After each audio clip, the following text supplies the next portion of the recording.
শুভ সকাল বন্ধুরা, কেমন আছো তোমরা সবাই? আশা করি নিশ্চয়ই সবাই খুব ভালো আছো, আর আমরাও কিন্তু বেশ ভালো আছি। তো দেখো, এখন সকালে উঠে স্নান ধান করে বর্মাশাই অফিসে চলে গেছে, আর আমার পুজো টুজো কমপ্লিট হয়ে গেছে, সমস্ত কাজ কমপ্লিট হয়ে গেছে এখন। আর আজকে না, এই ড্রেসিং টেবিলের পেছনটা, মানে আগের ঘরে যেহেতু জল পড়তো, তোমরা তো সবাই জানো আগের ঘরে জল পড়তো, তো পেছনের ওই জানলার এখান থেকে জল এসে এসে, মানে আয়নার পেছনে যে প্লাইউডটা থাকে না, ওটা দাঁড়াও দেখাই তোমাদের, নাহলে বুঝতে পারবে না। এই যে প্লাইউডটা, এটা না নষ্ট হয়ে গেছিলো, তো ওটাকে বাদ দিয়ে এবার একটা নতুন প্লাইউড কিনে এনে কাটিং করে বড়মাসেই লাগিয়েছি। কাটিংটা অন্য লোক দিয়ে করিয়েছি, কিন্তু লাগিয়েছে বড়মশাই। তো এটা পাল্টানো হলো। তো এবার ভেবেছিলাম পালিশ করব, তো পালিশ করার সময়ও হয়নি এটা লাগানোর জন্য। তো আমি ঘরেই কিভাবে কাঠের জিনিস পালিশ করি, পালিশের মতো জকজকে চকচকে করি, সেটাই আজকে তোমাদের সঙ্গে শেয়ার করবো, যাতে তোমাদেরও উপকারে আসে। কারণ পালিশ করতে কিন্তু অনেকটা দাম নেয়, তাই না? দাম নেবে, প্রচুর টাকা খরচা হয় আর কি। তো ওটাই ঘরে কিভাবে আমি করি, একদম কাঠের পালিশকে হার মানিয়ে দেবে এমনভাবে পালিশ করি। আর যদি ওই পোকা টোকাও ধরে থাকে, তাহলে সেটাও আর কি আর ধরবে না। তো কিভাবে করি চলো তোমাদের সঙ্গে একটু শেয়ার করি। প্রচণ্ড ঠান্ডা লাগছে, সোয়েটার পরে নিয়েছি ওই জন্য। আর একটা তুলসী গাছ কিনেছি, দেখো এই যে, এটা বরমাসের সময় হলে, তবে বরমাসে বলেছে আমি ভালো করে বসিয়ে দেবো, তুমি পারবে না। ঠিক আছে, সে ভালো করে বসিয়ে দেবে। চল, তো দেখো বন্ধুরা, এই যে দেখে নাও, এটা এরকম অবস্থায় এখন, এমনি মানে এখনো পালিশ টালিশ করা হয়নি। এটাকে আগে একটু হালকা করে একটা পরিষ্কার ন্যাকড়া দিয়ে এটাকে পরিষ্কার করব। আলগা ধুলো প্রত্যেক দিনই তো মুছি, খুব বেশি ধুলো নেই, তবে ওই আলগা ধুলোটা পরিষ্কার করে তারপরে একটু ভীম লিকুইড দিয়ে, দেখো ভীম লিকুইড দিয়ে সাবান জল দিয়ে আগে একটু পরিষ্কার করে নেবো। এই যে খাঁচে খাঁচে ধুলোগুলো আছে দেখো, এগুলো কিন্তু মোছা, তবু একটা আস্তরণ পড়ে গেছে আর কি ধুলোর। কদিন ওই বাড়িতে ওই যে কোনার মধ্যে ঢুকেছিল, তো ওই আস্তরণগুলোকে আগে তুলবো পরিষ্কার করে, তারপরে কি দিয়ে পালিশের মতো একদম ঝকঝকে চকচকে করবো, সেটা তোমাদের সঙ্গে অবশ্যই শেয়ার করবো। দেখতে থাকো বন্ধুরা। বরের টাকা বাঁচিয়ে ঘরেই কাঠের জিনিস এভাবে দোকানের মতো কিন্তু পালিশ করি আমি বন্ধুরা। তো দেখো, প্রথমে হালকা করে একটুখানি মানে আলতো যে ধুলোগুলো আছে সেগুলো একটু পরিষ্কার ন্যাকড়া দিয়ে একটু মুছে নিলাম। আমার কোনো জিনিসে কোনো নোংরা নেই, কিন্তু যেহেতু ভাড়ার বাড়িতে এতদিন কোণার মধ্যে ড্রেসিং টেবিলটা ছিল, ওটার মধ্যে না, আর ওটা রাস্তার ধারে যেহেতু ঘরটা ছিল, প্রচণ্ড নোংরা পড়তো সব জিনিসে, তোমাদের দেখিয়েছি অনেকবার। তো সেই নোংরাগুলোই না আলতো করে ওই ডিজাইনগুলোর মধ্যে চেপে বসে গেছে, সেগুলো আগে এখন সার্ফ জল দিয়ে ভালো করে পরিষ্কার করে তারপর পালিশটা করব। পরিষ্কার না করে ধুলো পালিশ করলে কিন্তু একদম পালিশ হবে না, আগে পরিষ্কার করে নিতে হবে। তো এই যে একটু ভিম লিকুইড মিশিয়ে নিচ্ছি, একটা ব্রাশের সাহায্যে গুলিয়ে নিলাম। দেখো বন্ধুরা, এই যে ফেনা হচ্ছে, দেখতে পাচ্ছ, এতে আলগা ধুলো যা যা জমে আছে এর মধ্যে, এই ব্রাশ দিয়ে ঘষলে এরকম করে এই আলগা ধুলোটা আর কি উঠে যাবে। এই দেখো, এই ডিজাইনগুলোর মধ্যে যে ফাঁকে ফাঁকে ধুলো ঢুকে আছে না, এটা কিন্তু ন্যাকড়া দিয়ে মুছলে হবে না, এরকম ব্রাশ দিয়ে মুছলে তবেই সেটা উঠবে। দেখো আমি তোমাদের দেখাচ্ছি।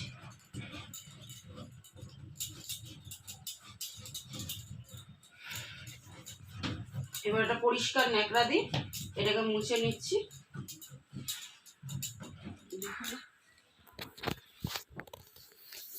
এই দেখো কতটা পরিষ্কার হয়েছে, দেখেছো এই জায়গাগুলো? দেখো, এই যে ধুলোর একটা আস্তরণ পড়েছে, সেটা দেখো কতটা পরিষ্কার হয়ে গেল। এবার এটার ওপর দিয়ে ওই যেটা দিয়ে পুছলে আর কি একদম পালিশের মতো হয়ে যাবে, সেটা লাগাবো। এই ধুলো অবস্থায় লাগালে কিন্তু আর পরিষ্কার হবে না, পালিশের মতো ঝকঝকে চকচকে করবে না। এগুলো দাগ হয়ে গেছে সব। চলো আমি করে নিয়ে দেখাচ্ছি, তোমরা বুঝতে পারছো তো কতটা পরিষ্কার হয়েছে। দেখো এই জায়গাটা দেখো, আর এই জায়গাটা, এরকমভাবে পুরোটা পরিষ্কার করে নিয়ে আমার আপাতত এই আয়নাটা করব আর খাটটা করব, এই দুটো একেবারে করে নিয়ে তারপর যখন ওই পালিশের জন্য যেটা লাগাবো সেটা লাগাবো, যখন দেখাবো তোমাদের। এটা আগে পরিষ্কার করে নিই। তো দেখো আয়নাটা তো ভালো করে সার্ফ জল দিয়ে মানে ভীম লিকুইড জলের মধ্যে মিশিয়ে ব্রাশ দিয়ে ভালো করে মুছে পরিষ্কার করে নিয়েছি। মানে মুছছি আর সঙ্গে সঙ্গে ন্যাকড়াটা দিয়ে পরিষ্কার সুতির শুকনো ন্যাকড়া দিয়ে মুছছি, দেখো ঝকঝকে তকতকে হয়ে যাচ্ছে। ডিজাইনের ফাঁকে ফাঁকে নোংরাগুলো জমে, বিশেষ করে ওই ডিজাইনগুলো ভালো করে ব্রাশ দিয়ে ঘষে ঘষে মুছছি। আর তার সঙ্গে সঙ্গে সুতির ন্যাকড়াটা দিয়ে মুছলেই কিন্তু ঝকঝকে তকতকে হয়ে যাচ্ছে, দেখো তোমরা দেখলেই বুঝতে পারবে। আর প্রত্যেকটা ডিজাইনের ফাঁকে ফাঁকে নোংরা কিন্তু একদম চটজলদি পরিষ্কার হয়ে যাবে। ডিজাইনের ফাঁকে ফাঁকে ব্রাশটা দিয়ে ভীম লিকুইডের জলটা দিয়ে কিছুটা পরিমাণ করে জায়গা ঘষে নিয়ে সঙ্গে সঙ্গেই কিন্তু সুতির ন্যাকড়াটা দিয়ে মুছে নিচ্ছি আমি, দেখো। আর তো যদি সঙ্গে সঙ্গে না মুছো, এই জলটা যদি ঘষার পরে শুকিয়ে যায় সেই জায়গাটা, তাহলে কিন্তু ওই নোংরাটা আবারও চেপে বসে যাবে। তাই ওই নোংরাটা চেপে বসার আগে কিছুটা জায়গা ঘষে সঙ্গে সঙ্গে মুছে পরিষ্কার করে নিয়ে আবারও ঘষছি। এভাবেই কিন্তু করতে হবে, ঠিক আমি যেভাবে দেখালাম। একদম সার্ফের জল দিয়ে ঝকঝকে তকতকে করে দিয়েছি পুরো। আর এবার পালিশের ওটা লাগালেই পুরো পরিষ্কার হয়ে যাবে একদম। দেখো কোথাও একটু নোংরা নেই, দেখো পুরো খাঁচে খাঁচে খাঁচে খাঁচে পরিষ্কার করে নিয়েছি। এই দেখো পুরো খাঁচে খাঁচে খাঁচে খাঁচে পরিষ্কার করেছি। ব্রাশটা দিয়ে ঘষলে না এরমভাবে একদম পুরো ঝকঝকে তকতকে হয়ে যায়। তো বন্ধুরা দেখো, প্রথমে তো সার্ফে ভীম জল দিয়ে ভালো করে পরিষ্কার করে নিয়েছি, দেখো কি সুন্দর পরিষ্কার হয়েছে। এবার যেটা করব সেটা হচ্ছে এই যে তারপিন তেল, দেখো দেখো তারপিন তেল নিয়েছি, হাফ কাপ মতো নিলাম তারপিন তেল। পরিমাণে সমান জিনিস তিনটে নেব। হাফ কাপ নিলাম দেখো নারকেল তেল, এখানে সর্ষের তেলও দেওয়া যায়, আমি নারকেল তেল দিলাম। দেখো হাফ কাপ দিলাম নারকেল তেল। আর এবার হাফ কাপ দেবো ভিনিগার, দেখো হাফ কাপ দিলাম ভিনিগার। এবার এটাকে ভালো করে মেশাবো, মিশিয়ে তিনটে জিনিসকে ভালো করে মিশিয়ে এবার লাগাবো, লাগিয়ে তারপরে একটা পরিষ্কার ন্যাকড়া দিয়ে মুছবো, তাহলেই কিন্তু এটা একদম ঝকঝকে তকতকে হয়ে যাবে পালিশের মতো। ঘরেই দেখো অল্প পয়সায় একটু খাটনি করে একদম কাঠের জিনিসকে কিন্তু পালিশ করা সম্ভব। আমি এভাবেই ঘরে পালিশ করি, পয়সা খরচা করি না কিন্তু। তো বন্ধুরা দেখো এই যে মিশিয়ে নিয়েছি যা যা মেশানো, আর এবার দেখো এই যে লাগিয়ে দিচ্ছি। আর এটা কিন্তু খুব ভালো জিনিস, মানে এই যে দেখো আমার এই জায়গাটা জল পড়ে পড়ে পড়ে পড়ে না, এই জায়গাটা কিন্তু একটু ধরে গেছে। এই জায়গাগুলোও যদি লাগানো যায় তাহলেও কিন্তু আর উই পোকা ধরবে না। আস্তে আস্তে লাগাতে লাগাতে লাগাতে লাগাতে উই পোকা কিন্তু আর ধরবে না। দেখো এই জায়গাটা ওই জন্য ভালো করে লাগিয়ে দিচ্ছি, আমি ব্রাশ দিয়ে লাগাচ্ছি। পরে পুরোটার মধ্যে কিন্তু মোজো দিয়ে লাগিয়ে নেবো। হ্যাঁ, আমি এই ডিজাইনগুলোতে আগে ব্রাশ দিয়ে নিচ্ছি ভালো করে। ভালো করে এই ডিজাইনগুলোতে ব্রাশ দিয়ে দেওয়া হয়ে গেলে এই প্লেন জায়গাগুলোতে আমি এই মোজাটা দিয়ে লাগিয়ে নেব।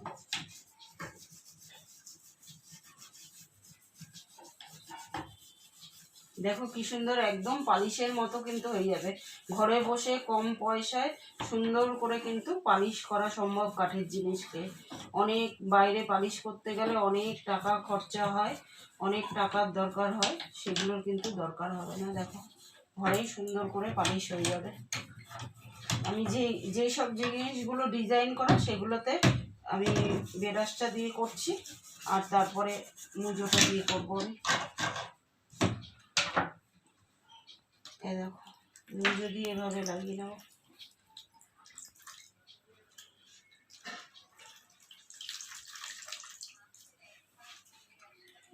মুজোটা যেহেতু সফট হয়, মুজোটা দিয়ে লাগাতে কিন্তু সুবিধা হবে। দেখো এই দেখো এরকম করে লাগিয়ে নেব।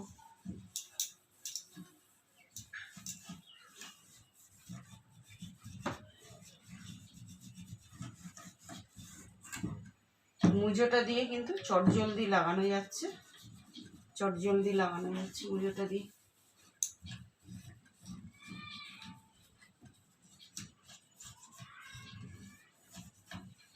আর এটা দিয়ে একটা সুন্দর গন্ধও বেরাচ্ছে, এই গন্ধে কিন্তু পোকামাকড়ও হবে না ঘরে, সুন্দর একটা গন্ধ বেরোচ্ছে। তো চলো আমি পুরোটা লাগিয়ে নিই, তারপর দেখাচ্ছি তোমাদের।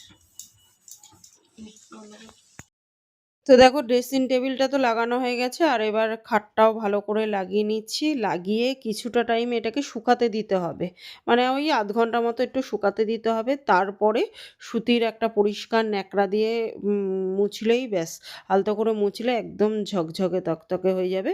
আর আমি তোমাদের একদম অন ক্যামেরায় মুছে দেখাবো যে কতটা চকচকে হচ্ছে জিনিসটা। তোমরা দেখতেই পাচ্ছ আশা করি।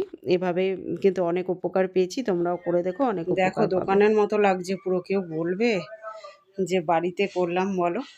আর এই যে তেল পড়লো এটার মধ্যে, মিশ্রণটার মধ্যে যেহেতু তেল দিয়েছি, তো অনেকেই বলতে পারো এই তেলটা কিন্তু নোংরা টানবে। তো সেই নোংরাটা যাতে না টানে তার জন্য কি করতে হবে, তার জন্য এই যে পরিষ্কার একটা শুকনো সুতির ন্যাকড়া নিয়ে নিয়েছি। এটা দিয়ে কিন্তু এবার ঘষতে হবে, এটা দিয়ে এবার ঘষে ঘষে ভালো করে মুছতে হবে। এটা দিয়ে ঘষে মুছলে যে এক্সট্রা তেল বা তেল চিটচিটে সেই ব্যাপারটা আর থাকবে না, এটা একদম শুকনো হয়ে যাবে। আর যত এটা ঘষে ঘষে মুছবে তত কিন্তু শাইন করবে এটা। দেখো, দেখতে পাচ্ছ আমি আলতো করে এমনি মুছলাম তাই কত ঝকঝকে তকতকে করছে, দেখতে পাচ্ছ বন্ধুরা?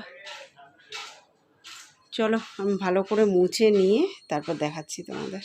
দেখেছো, পয়সা খরচা করার কোনো দরকার নেই, ঘরে বসেই কিন্তু একটু কষ্ট, একটু মানে খাটনি করলেই একদম ঝকঝকে তকতকে হয়ে যাবে কাঠের ফার্নিচার, একদম পালিশ হয়ে যাবে, কোনো অংশে দোকানের থেকে কম হয়নি। দেখো